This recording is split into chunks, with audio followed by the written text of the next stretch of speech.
And I wrote this down 3 times, but I missed the first one. So I just, in my notes, it says nuts right here because she kicks the guy in the nuts. People disappear all the time. Young girls run away from home. Children stray from their parents and are never seen again. Housewives take the grocery money in a taxi to the train station. Most are found eventually. Disappearances, after all, have explanations. Usually.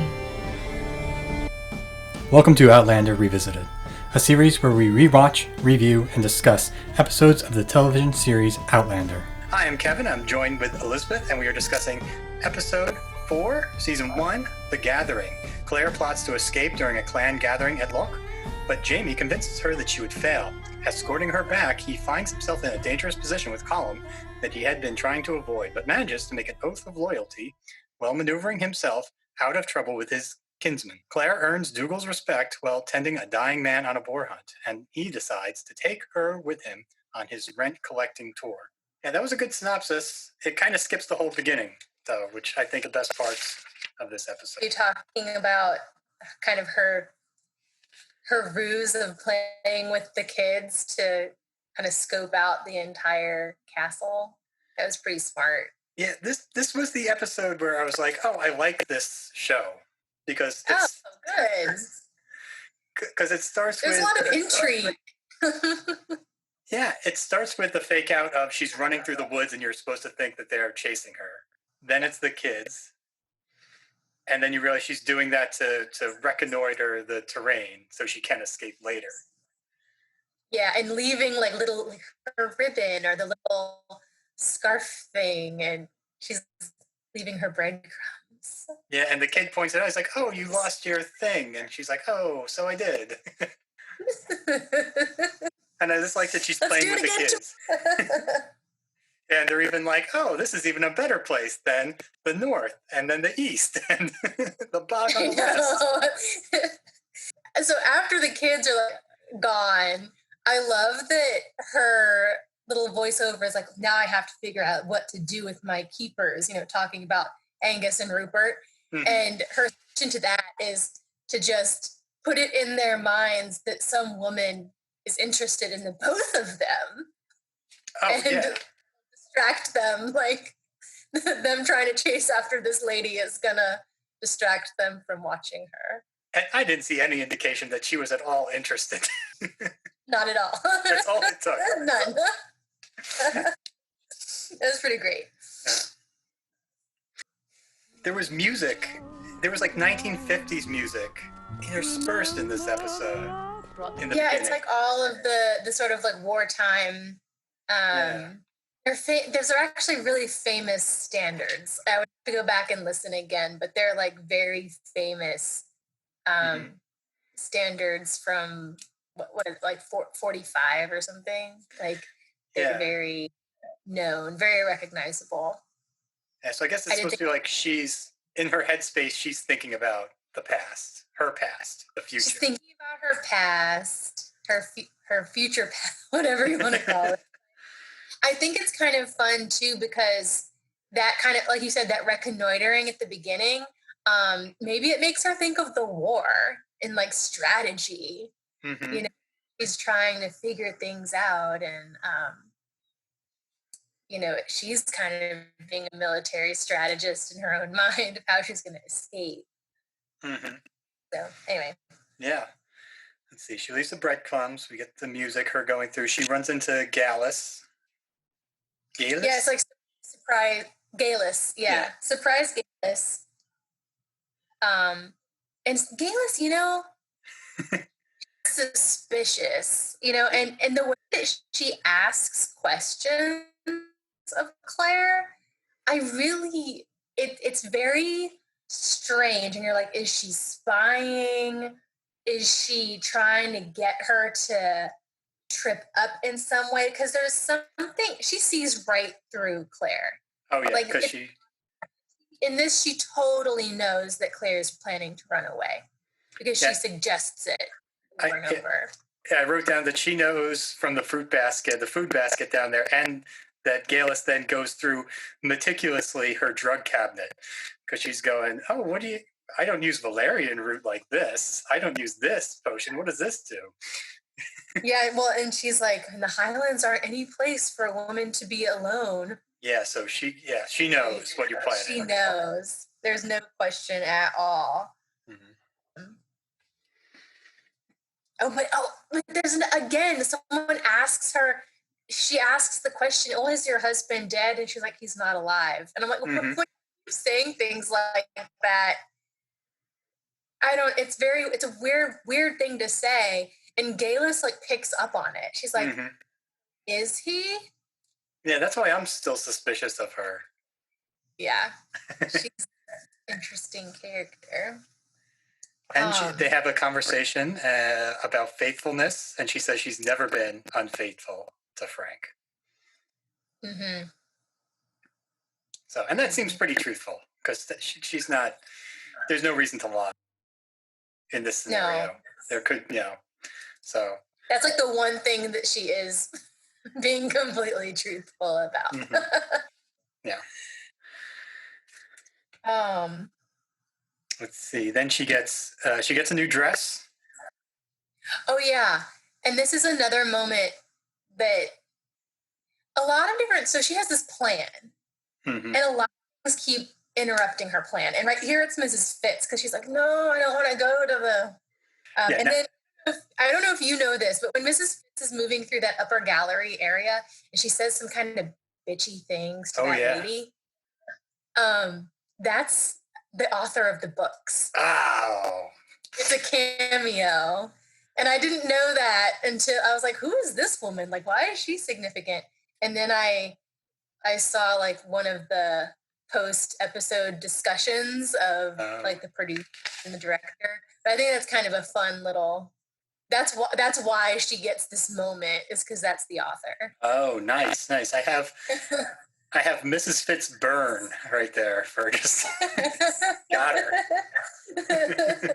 And then she takes this opportunity to go, oh, well, maybe I can lose my guards this way because Miss Fitz is with me. Oh, that's right. The oath taking is interesting. Yeah, so they're speaking in the Gaelic again, mm-hmm. which is a hard language to understand. And she's got the person. Who is that person who's translating for her? That's Murta. That's Murta. Okay, still getting these guys. And his name is Murta Fitzgibbons. So I think that's Mrs. Fitz's somebody. I don't know. He's always hugging on him.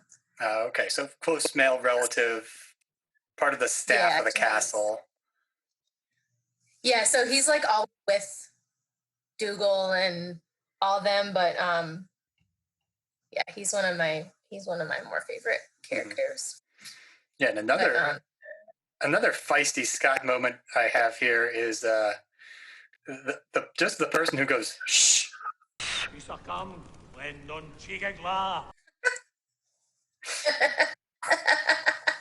Like they're like, who are you translating to? Just who cares? Yeah. Or listening. Mm-hmm. Yeah. So what the first oath is Dougal, and that, it's kind of dramatic, and then everyone just lines up and it's all the same. Mm-hmm. And there's like, it's all the same, I'm out. Yeah. That's me in any kind of religious ceremony, like, all right, we did the thing, are we done? This is it. But I love the moment with her and Angus in the hallway with the drugged wine. Oh yeah, right? It's a port wine. So it's a fortified wine. So he's drinking it like regular wine, and he pounds it. So he's going to have a good night's sleep. Yep. So that's both her guards down. Yeah.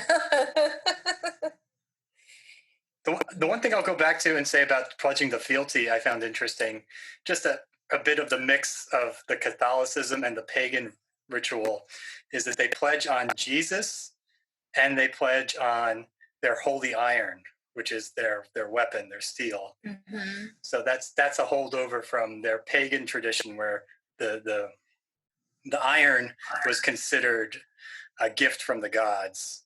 So I didn't realize that. So it's an interesting combination of the two, the old religion, their new religion, as part of their ceremony. Also, love some bagpipes. Good bagpiping there. Mm-hmm. It turns into quite a party. Yeah. Oh, it gets a little out of hand as well. Yeah. It's also a lot. It's also not clear how long like columns up there, because a lot goes on and then they come back to the hall again and they're still pledging fealty. Oh, I mean, he's got to be standing up there the whole time, because every single man in the clan is doing this. Maybe they take some breaks in between. I don't know, but it seems like Dougal skipped out for a little bit. Well, yeah. I mean, it's like people are kind of doing the whole eat, drink, and be merry thing, but really the party gets started when the last person. Well, no, not even really. I'm getting my timeline mixed up, because she I think Dougal only walks away because he realizes that Claire is gone, because it's hard to over on Dougal. Like, I mean, Rupert and Angus are kind of idiots, like they're but because the next thing that happens is that she tries to get away. She goes back to her dungeon, whatever it is.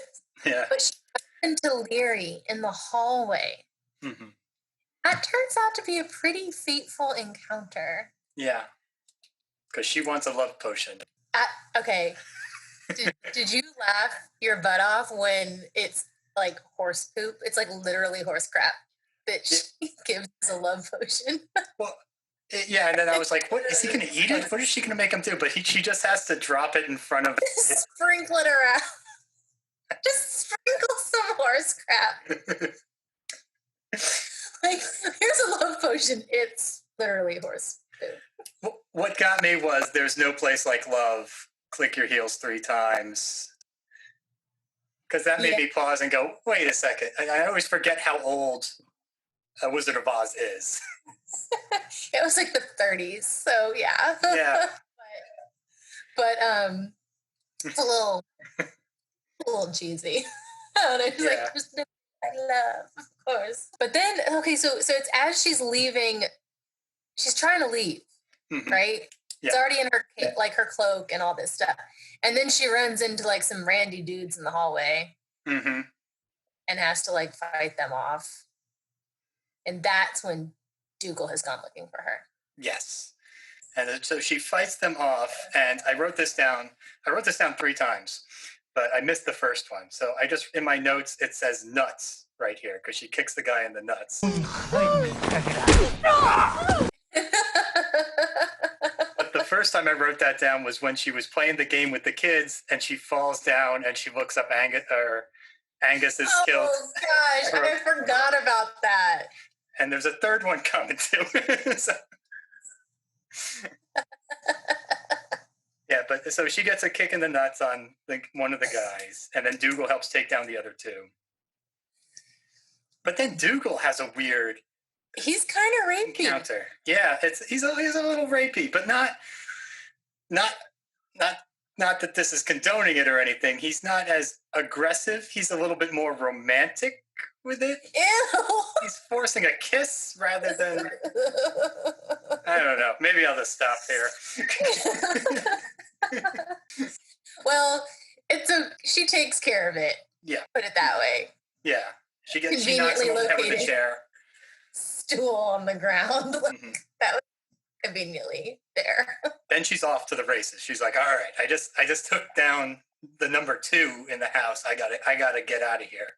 Oh, right. She's off to get to the horse. And her stable, Jamie. And she's going over the map in her head where she's like, okay, I'm going to follow the breadcrumbs out. I lit these candles in the windows. I'll use those as guiding myself out of the territory. Yep, so smart. And it just made me think, God, it's horrible living without maps. Or in my case, GPS. Yeah, GPS, or your phones. I was trying to explain this to my kids the other day. I was trying to tell them a story of a time I got lost going to Yankee Stadium. And I was explaining to them, before cell phones, you had to stop and ask directions. And somebody would give you directions they would just speak directions to you. You'd have to remember that conversation and then drive away and keep repeating the same conversation to you as you drove. That's just such a funny. Do you remember bound map books? Oh, yeah, I still have one. Okay. So a guy in high school that I went like on a date with, I remember him pulling this book out of like underneath his car seat.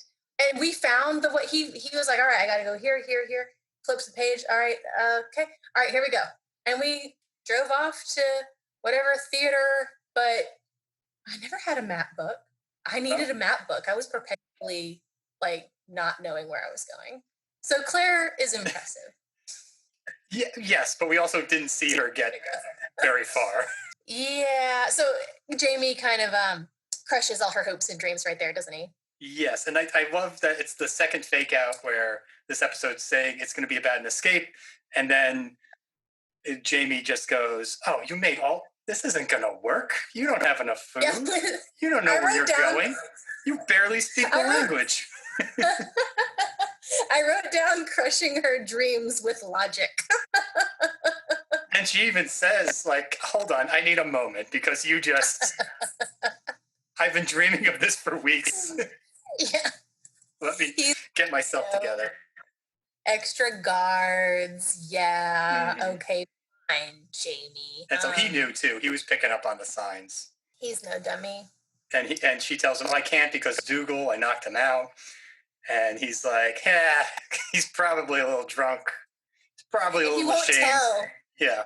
He won't tell because he won't tell anybody that he got knocked out by a girl. No. You're safe. I could imagine that hallway, all four of those people waking up around the same time, just going, "What happened here?" How much did I drink? Yeah. So then he takes her back to the castle. Yes. And apparently she cannot walk anywhere by herself without being accosted. Yes, on a night like tonight, you need an escort. Yeah. And then he runs into his own buddies, isn't it? Yeah. Angus and Rupert. It's someone else, and then Angus and Rupert show up. Somebody knocks them out. I don't know what. There's a fight. Somebody grabs her. Jamie attacks that person, and then I think Rupert knocks Jamie out because he's like, "Oh no." He's like, "Yeah, you have to go see the Lord. We're taking the Lard. We're taking you to see the Lard. We all did it. You got to do it too." Yeah. So this is all really interesting, though, once they all get back into the hall. And again, thank you, Myrta, for the explanation of what the heck is going on. Because with that, but now you understand the animosity or the tension between Dougal and Jamie once you understand this like succession tradition. But also why somewhere at the beginning, at some point, she's looking for Jamie and the guy's like, "Nah, he's making himself scarce. He shouldn't be around tonight. He's not here." And he's been missing the whole episode until she stumbles on him. Yeah. Yeah. But so now you get it, because if Jamie pledges, he will become next in line. He'll it'll shift from Hamish to Jamie. To the son of that Dougal kind of has his claws in a little bit. Right. Yeah. And they're ready to kill Jamie as soon as, he's got his hand on his dagger. Yeah. Really? In front of everybody? This is not a joke. Because it's screwed if he does. But then also, if enough people at this gathering are like, "Oh, Colum's kind of not doing so hot. Maybe we should follow Jamie." Yeah, he's got those legs. Yeah. It seems like there's kind of a democratic almost process that if enough people wanted Jamie, it would just happen. Yeah, it's like Jamie's got a 6-pack and this guy's got gimpy legs. Let's get a young buck. Right. Like someone might decide he seems like a better leader. And of course, then Dougal would be out. But he threads that needle right through he does that perfectly, but it's very risky. Yeah. Because I think they kind of like Jamie. I think they do. I think he's very good-natured, and basically everyone likes him. Mm-hmm. But I think that also makes him threatening because everybody likes him. Yeah, and I love any ceremony that ends with a chugging a drink of some sort of alcohol because they're like, oh, we're all friends. Nobody died. Yeah, sounds good. So, and then the party starts. Yeah, and then it really starts. Mm-hmm. Yeah, and then it's amazing. What happens in this episode because then we go into the boar hunt the next day. Yes, the boar hunt. First of all, I'm surprised any of them can stand up. Yeah, they're Scottish. This is what they do, right? This is boars are no joke. That's not an animal to hunt with like a spear. Yeah, and a bunch of them are on the ground. Like, why wouldn't you be on horseback? That was another question. I was like, why are they all within reach of the tusks if it's this animal? And I actually had this question: like, would a boar really run at a horse? Because there's that one scene where the guy gets knocked off the horse by the boar. Yeah, I think they're very aggressive. I think they're especially like the mama bear protecting a cub kind of thing. Different show, but isn't this how Robert Baratheon died in Game of Thrones? He gets gored by a boar. While drunk on port wine. It's the same. So many connections. Yeah, Claire. So yeah, that's all right. So boars are terrible and scary. Mm-hmm. God. And then we get Claire. She fixes up one person who gets hurt. Yeah. And then she runs off away from Angus and runs into Dougal with the other boy. Yeah. His name is Geordie. Geordie, yeah. Geordie is in really bad shape. Yeah, and it's almost like she's like, oh, I could fix this part of you, but then she uncovers another wound and it's like, oh, this one's failed. Yeah, it's pretty gross too. So like, I mean, it's really sad, but then you see a really different side of Dougal that actually comes out some more in the next episode too. But this sort of, it's loving. Oh yeah. In a way. I mean, he reaches down, he releases this tourniquet and is like, you're gonna, he's not gonna let him linger. Yeah. And this is where she gets impressed with Claire's bedside manner because she's done this before, and she knows how to take people's minds off of it. And this is something. Yes. When I was in the Army, I always saw medics have this same skill where they can say, "Oh, hey, remember that? Tell me that story about how you and your buddy stole that car," and they could take your mind off of. They use what they know about you to take your mind off of it. And yeah, I've seen this trick before, and yeah. It's a really touching. It's a pretty moving moment. But then, it ends pretty quickly and has this very abrupt transition into a rather violent game of what looks like field hockey. Yes, that's what I said too. That field hockey, but which is now a girl's sport. Just like. Male aggression. Just trying to kill each other. Like Dougal's got some male aggression to get out on Jamie to be like, all right. You passed the test last night, but let's not forget who's still top dog here. I showed genuine emotion. Now I must kick someone's ass. Yeah. This is where I wrote down my third nuts of the episode because he gets squared right in the nuts with the field hockey stick. Ooh. Yeah. Yes. And there's the Dougal and Claire in the surgery again, and another really touching moment that's just very, very brief. Yeah, and he's like, "Oh, I saw what you did to the kid back there. You got talent. Yeah. You're good on your feet. I'm taking you on a business trip with me." And you're now conscripted into service as a yeah. But also, if he's like, oh, we be good on the road, and I'm like, uh-oh, means that they're anticipating violence. Yeah. This isn't a good trip. Mm-hmm. Probably. That's about it. Yeah, that's it. And let's see.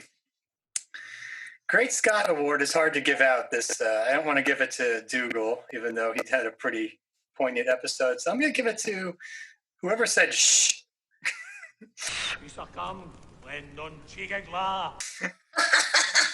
Just because. Disrespectful. Yeah. You need to listen to the laird. Yeah. We speak in English. Don't need that language here. I knew in my heart I was no longer in the 20th century. Thank you for watching. If you enjoyed, please leave a like and subscribe to see future episodes. A special thank you to all of my guests. And if you would like to be a guest yourself on a future episode, please leave a comment telling me what your favorite episode of the series is, and I will direct message you. Again, thank you for watching.